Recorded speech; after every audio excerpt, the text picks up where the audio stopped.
Alrighty, so today we're going to talk about the two games that happened yesterday to finish off match week number 25, and unfortunately, we didn't actually break the record for the most goal we've seen in a single match week, but what's interesting is that we actually tied the record. Last match week, we had 57 goals that was scored across the 14 games. This week, we have 57 goals that was scored across the 14 games, and it's also interesting that both of these games also ended the same scoreline, and the road team, of course, were able to get a win, which I think that is definitely huge, especially for the road team because of the way that I talked about before. Both of these games are really playoff six-pointers in the Western Conference. And we start off with the first match that we'll talk about in this review, which is Nashville SC versus Minnesota. And I feel like this was a very Minnesota United road game, at least pretty much in these last couple of months, where we pretty much saw everything that Minnesota United did in this one. We saw them decided to get an early lead in this game. We saw them decide to go road heave mode and decided to just kind of park the bus and think that that was enough to hold on. We saw a classic example of how that obviously didn't work, and immediately Nashville got a chance to tie the game up. But then, most recently, at least with the Loons' luck in terms of scoring late goals to really kind of change the momentum of the game, we saw that one too, and because of that, what a big win this is for a team that, you know, with how tight the Western Conference is, and especially with these playoff six-pointer, you know, if Minnesota is going to get into the playoffs and even get a home game at Allianz Field again, this is the type of game that they, of course, needed to win, and they did exactly that. Now, early on, Reynoso did put it wide from close range, as I thought the Loons had most of the possession, and Nashville was going with their usual low block and trying to counter. Dane Sinclair then denied layout from long range, so obviously the big discussion coming into this game, will Dane Sinclair, of course, get another chance in this one? And after just a stellar performance in the All-Star game that won him the MVP award, I think that maybe made the decision a little bit easier for Adrian Heath. I mean, you know, you got to go with Dane Sinclair with the way that, you know, I feel like, you know, I know it's just an All-Star game, but that was probably the best thing for Dane Sinclair to happen with the way that he was definitely low in confidence. He needs to have a big moment, which, you know, he of course played in the All-Star game, and not only the fact that he played well in that game, but he won the MVP. And I know, you know, getting an MLS All-Star MVP might not mean a lot. It does, especially for someone that maybe isn't low in confidence, as we saw in Dane Sinclair in the last couple of games, and he made sure that not only his confidence was back from winning the MVP, but we saw the old Dane Sinclair, a guy that so many times this season on the road single-handedly stealing points for the Loons and bailing out this bad back line. Almeria then struck the post from long range in the 13th minute, and I thought the game's kind of started to open up after a slow start. By the way, Almeria, another guy that, you know, I think this is the first time in a while that he actually didn't end up on the score sheet, because he has been on a tear for this Minnesota United team, and he's been pretty much scoring almost every single game, and he almost scored one day. I mean, if he would have scored there, that is an example of a man that is not only in form right now, but probably the hottest number 9 right now in the league, with him pretty much just averaging goal every single game ever since he finally broke out of the drought. But as I said, the game started to open up after a slow start. Dane Sinclair then denied Sapon on the doorstep of the goal, and the back line was once again a liability. I mean, it was just very poor defending from the Loons for the beginning of this game, and that would be kind of the case for majority of this one. But at the same time, like I said, for Dane Sinclair, it was great that he was back in good form, and that, you know, again, coming into this game, even though I know he won that MVP award in the MLS All-Star, I was still that kind of concerned that, you know, that means that he, of course, gained his confidence back, and at least early on, he started to look like the Dane Sinclair that I know from the beginning of the season. Now, Davis then blasted high from long range before Kamar Lawrence blast went into the stands from long range, but then in the 23rd minute, Minnesota takes the lead. It's Franco Fragapane scoring from Reynoso, so another guy that has been in a great form and has really turned around the season. Remember how when many Loons fans were fed up with Fragapane and how bad he's been? It seems like he's back into his good form that he had when he came into this team last season in the summer transfer window. And of course, you know, Reynoso has to get on the assist chart. I mean, he is a guy that not only has been scoring goals, but he is also back to why he is now really considered the top free number 10 in the league. Like, I know we have a lot of good number 10 in the league, but I think Reynoso is right up there and maybe even in the conversation. I'm kind of surprised he hasn't been in the conversation of MVP. I mean, I know this year with MVP, there's been a lot of talk about UC potentially winning, and I think he probably will, but I feel like Reynoso should get a good shout because he has had an incredible run of form in these past couple of months. But at the same time, I also said that this probably wouldn't have happened if it wasn't for a bad turnover for Nashville. And again, this defense for Nashville has really regressed in these last couple of games, and that is kind of one of the big reasons why this team isn't just an absolute free fall right now, and kind of continue after this one. Then Shaq Moore puts it high from close range in the 33rd minute, but I thought there was just way too many ball watching and unconvincing clearance from the Loons. Like the amount of time when those ball was coming into the box and just the defense not set up, and also just so many of those clearance that wasn't really dealt with very well and are kind of half-hearted. I thought the Loons backline was really playing with fire with that, and I thought it was kind of a matter of time before it's going to burn them. In fact, there was actually a moment where Dane Sinclair actually dropped the ball as he was trying to punt it upfield. Now, he actually picked up the ball again after he dropped it and then kind of punted upfield, which, you know, for me, isn't that supposed to be an indirect free kick? Because isn't there like a rule where if you're a goalkeeper and you're trying to kick it the other way, you can't just simply drop the ball or place the ball and catch it again and basically punt it the second time? Because that was definitely the case for Dane Sinclair, and that in many ways, you know, I feel like that probably should have been an indirect free kick, and really Dane Sinclair got away with that one. In fact, the referee in this game, yeah, it was not good. Like, it was pretty brutal. There was bad calls going against each play, and that there was also times where I kind of definitely felt like the referee did lose the control of the game with how there's even times where it's not just inconsistent call, but just players get into their faces and getting just frustrated because of some of these non-calls, or some calls that probably should have deserved a yellow card, but it wasn't given a yellow card. Meal then hits one right to Dane Sinclair in the 35th minute, as I thought Nashville was knocking on the door for the equalizer. Though Huwane did drive one into the stands before Leao puts it wide from close range.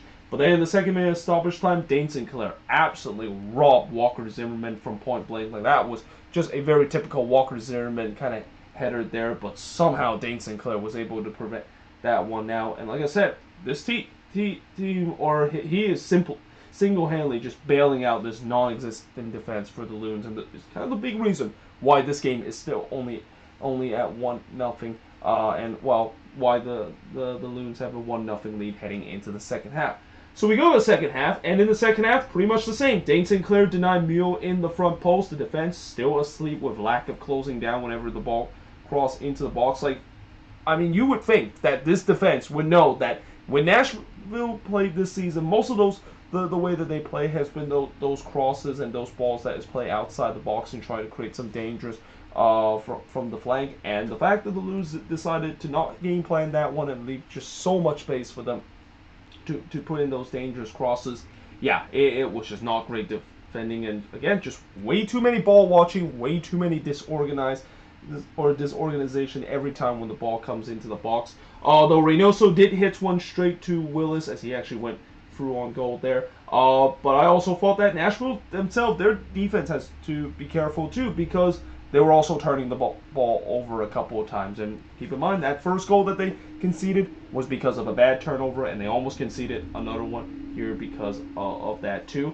Though in the 61st minute, Nashville finally got their well-deserved equalizer, as who else but Hani Mukhtar scoring from Romney and Mule to tie the game up at 1 apiece. Leao tried to get the lead for Nashville, but he fires it wide from long range before he also fires it wide from close range, and there was no doubt Rohith Mo was in full effect. I mean, Rohith Mo technically was in effect starting in the second half, but yeah, I feel like it was a matter of time that before Nashville was going to get that second goal, because they were putting unrelentless pressure on this Minnesota United back line.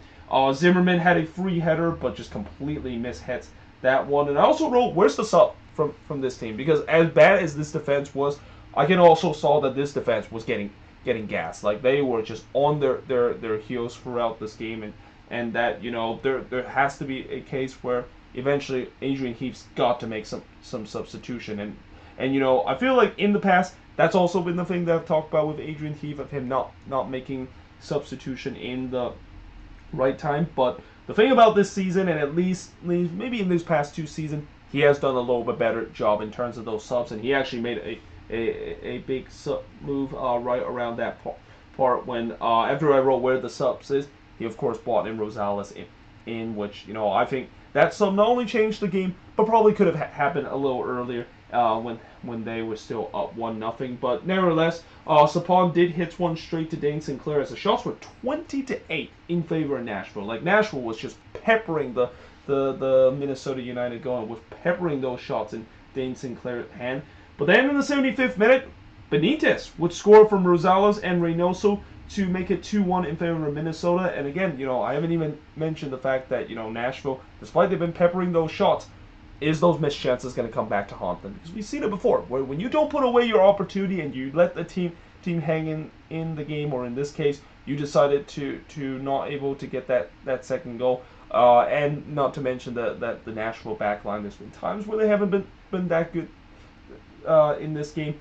They were going to be made to pay, and they definitely were made to pay in this one. I mean, first of all, it was a great ball from Rosales to kind of play that one across, but you got to say, who in the world was first marking Alan Benitez in the back post? Like, he was completely unmarked in the back post there. And also, how the world did that ball actually got from 4 Nashville defender as Rosales crosses in is a big mystery too. But either way, what a ball that was from Rosales, and even a better finish from Benitez, who, he throughout this game was a huge defensive liability, but hey, at least he of course scored that crucial goal to get the Loons the lead. And maybe I think you could say that from now on, probably we should play Alan Benitez as a winger, because it feels like he's very lethal whenever he go forward on the attack, but when in the defensive end, that's when he become a huge problem and a huge liability for this team.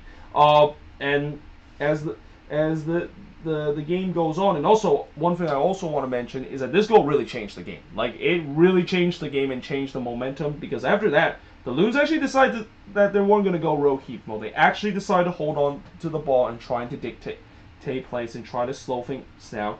And a part of that also is a combination of the fact that the heads were clearly dropped for Nashville. Like, you can see that after when they conceded that second goal, it has to be a huge gut punch for this Nashville player because of the way that they was chasing to get that second goal, and now they find themselves down again, and they really never had any sustained pressure after conceding that goal. Like I mentioned, the fact that at one point they were out shooting the Loons 20-8. After the goal that they conceded, I don't think they even registered a single shot, and that's how shut down the Loons was in controlling the game. And also the fact that Nashville just simply gave up after they conceded that second goal. But in the 80th minute, we got Boxo and Sapon kind of decided to bear hug each other while having some choice words, and I'm pretty sure it wasn't because of what they're going to do in Nashville and going to do in Broadway after the game. But in the 90th minute, Arriaga did blast one into the stands. But yeah, that was really the last chance of the game, because again, Nashville really never put any pressure on this Loons team. And even though I was kind of holding to the edge of my seat, as it is the case with this team does not make things easy.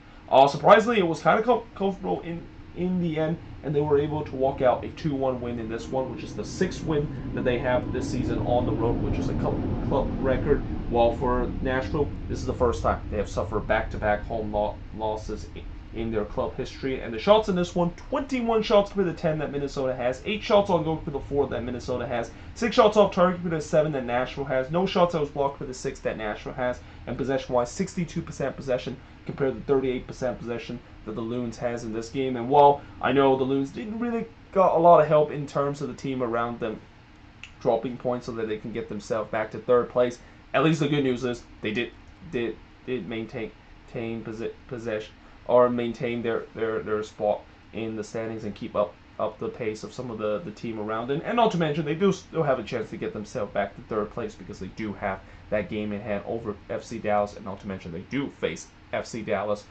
in September 2. But for Nashville SC, they must be thanking RSL in terms of the fact that with RSL wins that we'll talk about in just a bit is the reason why they're still above the red line right now in the Western Conference. But like what I said about the Galaxy when they were just clinging on to those playoff hope, yeah, it's definitely on life support a bit because of the way that Nashville has just gone into a complete free fall. Like one win in the last 9 games for a team that was supposed to really run the table with all the home games that they had. And I think they also mentioned it a couple times on the FS1 feed, and I think Stu Holding kind of mentioned it a couple of times where is this Nashville team running out of gas? And I think you could say that could be the case because, well, I know, when you have these home games, you're definitely going to have the crowd behind you. But here's the problem. We have seen before teams have struggled when they do play it in their new dig because, it's a stadium that it's kind of hard to just call it home when it's a brand new stadium. But also the fact that, when this team has gone on such a long road trip to start the season and now they have a lot of home games, that road trip really took a huge mentally toll to this team where it's getting to a point where they just kind of run out of gas. And I think you could say that has to be the case because we've seen this before. I mean, we saw it in the season when the Timbers had a lot of home games in the backlog of the schedule after they gone on that 12-game road trip and they barely made it to the playoffs. And it feels like this is the same case for Nashville this season. But what's worse is that they got to snap out of this free fall stretch. Like the fact that they have really struggled at this park and not able to get victory at home is going to be their biggest downfall of them potentially not making the playoffs. But that being said, moving on in terms of the next game, and speaking of a team that is also in danger of missing the playoffs, it's the Seattle Sounders. I mean, I know that for the past couple of weeks I've talked about how, yes, I know the Sounders are struggling, but you would expect that they eventually will turn around, and they're not going to be like TFC in 2018 after everybody thought that they're going to turn things around, and they never did. Well, I mean, I hate to say it, but it started to kind of look like that because this was a brutal loss against RSL in a game where it felt a little bit similar to that playoff game. Only difference in this one is one lapse of concentration for the Sounders in this game, and that's all it took for RSL to get all 3 points away from Lumen Field. Now, early on, in the 3rd minute, Ruidíaz puts one just high from long range, as just like the Western Conference playoff match, I thought it's been all Sounders in terms of possession, and RSL were ready to try to do the same thing they did in the game against the Sounders in the playoffs, and they're just going to bunker for the entire game and maybe get a 0-0 draw. And for the most part, it kind of worked because, once again, the Sounders just could not quite deal with the bunker and just cannot find any space to create any real opportunity. Though that looked like it all changed in the 12th minute when Ruidíaz puts it into the back of the net. The only problem was there was an offside call on the development of play. They actually got on VAR to see whether or not if Rodon was in an offside position, and indeed he was. And I think that goal not only was disallowed, but you know who also was the most relief man after that VAR goal that was disallowed?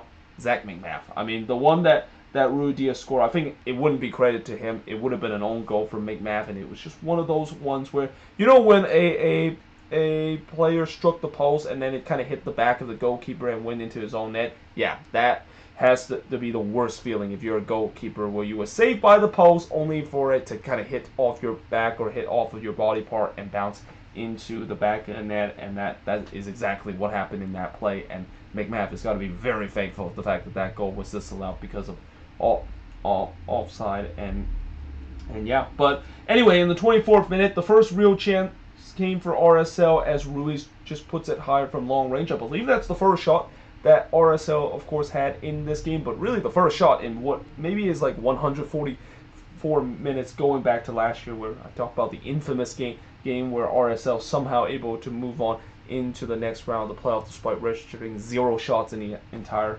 120 minutes. But then in the 32nd minute, Cordova would stun the Lumens Field crowd as he scored to give RSL a 1-0 lead, and this was just a world-class ball from Pablo Ruiz. I mean, he basically put this one on a silver platter to Cordova, and the fact that Cordova, of course, went through on goal, and originally Fry did make a great save out of that, but Cordova, of course, gets the rebound, and he basically tucks it home into the empty net. And yeah, that gives RSL a 1-0 lead, stunning that crowd at Lumens Field.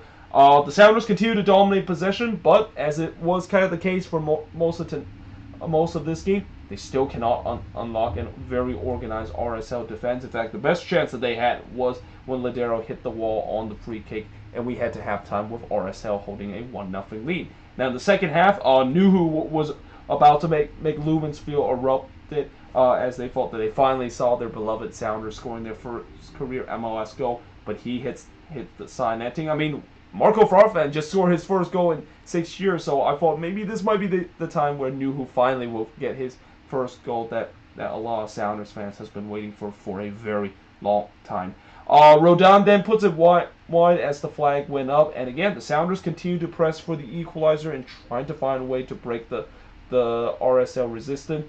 Brody then curled one just wide from close range. The closing down was not great for the Sounders. Like, it feels like RSL was finding some freedom in terms of those long range effort, and that was an example of that. No closing down there from Andrew Brody. He decided to try to curl one in, but he put that one wide. And then there was a shout for a penalty for the Sounders that was not given in the 57th minute before Rui Diaz struck one right to make math. But then in the 62nd minute, the Sounders finally broke through and unlocked the RSL resistance as Albert Rushnet, a former RSL player, scoring his against his old team from Ladero and Leyva to tie the game up. And while the Sounders were definitely excited that they of course got the equalizer and now they have a chance to trying to come from behind to get a win, they forgot that, yeah, you don't want to commit the classic mistake of the fact that, you know how there's an old saying that you're always the most vulnerable when you just scored a goal?